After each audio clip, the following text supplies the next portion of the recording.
बरज़ख में बार बार कबूतर क्यों दिखाया जा रहा है? क्या बरज़ख होमोसेक्सुअलिटी को प्रमोट कर रहा है?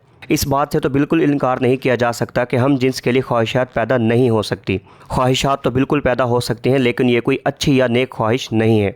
लूत अलैहिस्सलाम की पूरी कौम हम जिन्स परस्ती में मुब्तला थी। यहाँ से हम इस बात का तो अंदाज़ा लगा सकते हैं कि ये ख्वाहिश अब के इंसानों में ही नहीं बल्कि बहुत पहले से मौजूद थी, लेकिन यह अमल कुदरत को शदीद नापसंद है, इसीलिए इसे मना किया गया है। अगर बात करें ड्रामा सीरियल बरज़ख की, तो बहुत से लोग कह रहे हैं कि बरज़ख LGBTQ को प्रमोट कर रहा है, हालांकि ऐसा नहीं है। बरज़ख में हमें दिखाया गया है कि सैफुल्लाह को बचपन से ही सेम जेंडर में इंटरेस्ट हो जाता है और इस बात का इसकी माँ फिरदौस को भी पता चल जाता है। इसीलिए एपिसोड 2 में हमें सुनने को मिला कि कायनात इसका राज जान चुकी थी और इसका राज जानकर इससे खफा थी और अब इसे सज़ा देना चाहती थी, और अगर ऐसा था तो अब इस लड़के को कोई कुर्बानी देनी थी ताकि कायनात इसके राज से एक बार फिर अनजान बन सके। कबूतर को दर हकीकत बरज़ख में मैसेंजर ऑफ सोल दिखाया गया है, यानी ज़मीर की आवाज़। जब जब सैफ को होमोसेक्सुअलिटी का ख्याल आता है तो कबूतर यानी इसका ज़मीर इसे रोकता है। बिल आखिर तंग आकर वो एक दिन कबूतर की गर्दन मरोड़ देता है और ज़मीर को मारने की नाकाम कोशिश करता है, लेकिन ये नाकाम कोशिश उसका वो राज तो नहीं छुपा सकती जो कायनात जान चुकी थी। अपने राज को छुपाने के लिए बिल आखिर वो एक दिन अपनी माँ अफरोज़ को ही मार देता है,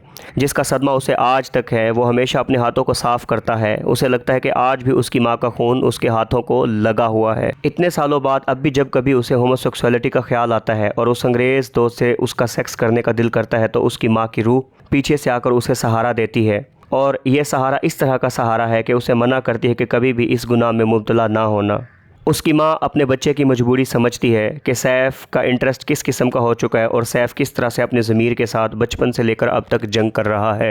एपिसोड 3 में हमें फिर से दिखाया गया कि सैफ का दिल एक दफ़ा फिर अपने उस अंग्रेज़ दोस्त के साथ सेक्स करने का है, पर वो आज तक उस ख्वाहिश को दबाता आया है जो कि बचपन से उसके दिल में है, और कबूतर यानी उसके ज़मीर की आवाज़ आज फिर उसे सेक्स करने से रोक लेता है और वह अपने दोस्त को धक्का मारकर साइड पे कर देता है। सो फ्रेंड्स, देखें, बार बार हमें यही दिखाया जा रहा है कि जो सैफ है वो अपने ज़मीर की आवाज़ को सुन रहा है और अपने ज़मीर के साथ मुसलसल मेहनत कर रहा है, मुशक्क़त कर रहा है, ताकि वो जो एक गुनाह है, ये जो एक उसकी गलत ख्वाहिश है, इसको कभी भी पूरा ना करे। ड्रामा सीरियल बरज़ख असल में आम लोगों के लिए बिल्कुल नहीं है, क्योंकि इसमें बहुत ज़्यादा डीप स्टोरी और 100% फिक्शनल वर्क दिखाया गया है। यहाँ पर जब हम कहते हैं कि ये ड्रामा आम लोगों के लिए नहीं है, तो इससे हरगिज़ ये मुराद नहीं है कि आम लोग वो लोग जिनको इंग्लिश नहीं आती, बल्कि यहाँ पर आम लोगों से मुराद वो लोग हैं जो फिक्शन और आर्ट देखने के आदी नहीं हैं। आम तौर पर हमारी जो ऑडियंस है वो ARY, Jio TV और हम TV के ड्रामास देखने की आदी है, जो कि बिल्कुल सिंपल स्टोरी होती हैं। ज़्यादातर हमें उन ड्रामास में लव ट्रायंगल देखने को मिलता है या लव स्केयर या सास बहू की स्टोरीज़ देखने को मिलती हैं।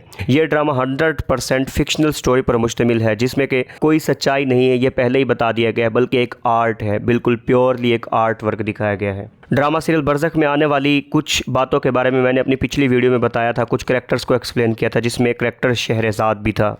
शहरज़ाद को लेकर मैंने एग्जैक्टली ये कहा था कि जाफ़र की बेटी नहीं है, बल्कि जाफ़र की असिस्टेंट है, जबकि एपिसोड 3 में हमें बहुत सारे क्लू ऐसे दिए गए हैं जिसमें क्लियरली ये बात बताई गई है कि शहरज़ाद जो है, मतलब एपिसोड 3 को देखकर लगता है कि शहरज़ाद मेहताब और जाफ़र की बेटी है। शहरज़ाद का करैक्टर असल में बहुत ज़्यादा मिस्टीरियस करैक्टर है। बिल्कुल भी शहरज़ाद जो है वो जाफ़र की बेटी नहीं हो सकती, और मैं अपनी अगली वीडियो में इसी बात पर बात करूँगा कि शहरज़ाद कौन है, क्या है, क्यों है, कहाँ से आई है।